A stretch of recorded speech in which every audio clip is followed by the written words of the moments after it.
mga idol, andito na yung ginawa ko na kalupi. Mas papatibayin ko pa, kaya nilagyan ko ng ganyan yung ibabaw para gumanda na, mas lalo pang tumibay.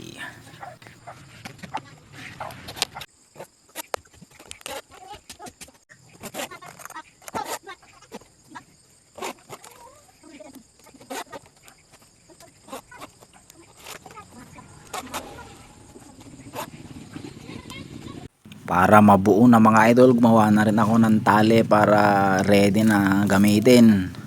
Bale, yung ginawa kong tali niya, yung plastic din, yung para yung ginawa kong basket, ganun din.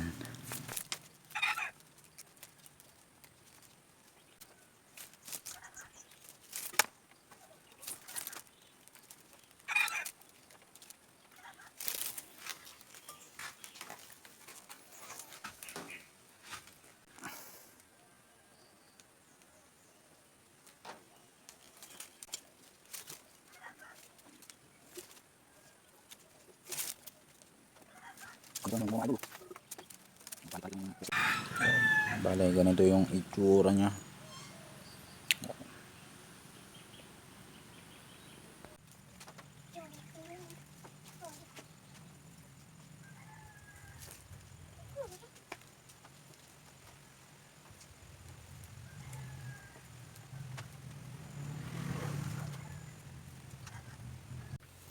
Tapos na yung kalupi natin mga idol.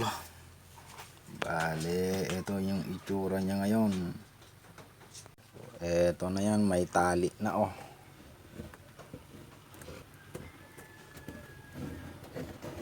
Lagyan ko na ng tali. Pwede nang lagyan ng baon papunta sa bukid.